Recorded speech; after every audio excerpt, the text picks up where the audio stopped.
Cooker ஒரு 1/2 an hour pre heat பண்ணிக்கோங்க. High ஃப்ளேமில் இல்லை, ஒரு மீடியமான ஃப்ளேமில் வச்சுட்டு அதில் கேஸ் கட்டிங் விசில் ரிமூவ் பண்ணிடுங்க. இந்த மாதிரி வந்து ராகி மாவு எடுத்துக்கிட்டு நான் 4 ஸ்பூன் எடுத்திருக்கேன். அதோட வந்து சாக்லேட் பவுடர் ஆட் பண்ணிட்டு, அது ஸ்வீட் இல்லாத சாக்லேட் பவுடரு ஹெர்ஷ்லீஸ்து அதை ஆட் பண்ணிட்டு, நாட்டு சர்க்கரை 4 ஸ்பூனு, அதுக்கப்புறம் வந்து பேக்கிங் பவுடர் ஒரு 1/4 ஸ்பூன் எடுத்துக்கிட்டேன். அப்புறம் என்கிட்ட பிளெயின் ஆயில் இல்லாதனால நான் வந்து கீயை ஆட் பண்ணிவிட்டு அதோட மில்க் ஆட் பண்ணிட்டு நல்லா இது பண்ணிட்டு அதோட ஃப்ளேவருக்காக கொஞ்சம் வெனிலா எசன்ஸ் ஆட் பண்ணிட்டு இது மாதிரி ஒரு பேக்கிங் பேனில் வந்து டஸ்டிங் பண்ணுறதுக்காக ஃபஸ்ட்டு வந்து கீயை அப்ளை பண்ணிட்டு அப்புறம் மைதா கொஞ்சம் ஆட் பண்ணி அதை ஃபுல்லாக சைடு ஃபுல்லாக கவர் ஆகிற மாதிரி டஸ்டிங் பண்ணிவிட்டேன்.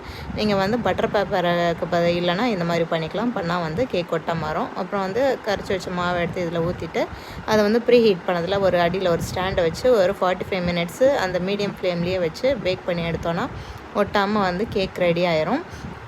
கேக் வந்து ஓவர் குக் ஆகிட்டா தான் வந்து கொஞ்சம் இந்த மாதிரி இது வரும். இன்னும் நீங்கள் வந்து ஒரு 30 மினிட்ஸு மீடியம் ஃப்ளேம்லேயே வச்சிங்கன்னா கூட கரெக்டாக இருக்கும். சாஃப்டாக தான் இருந்தது, டேஸ்ட்டும் நல்லா இருந்தது. பசங்க கேக்குன்னு கேட்டு வெளியே கெமிக்கல்லாம் போட்டு செய்கிறத விட இந்த மாதிரி ஹெல்த்தியாக வீட்லேயே செஞ்சு கொடுத்தா செம்ம டேஸ்ட்.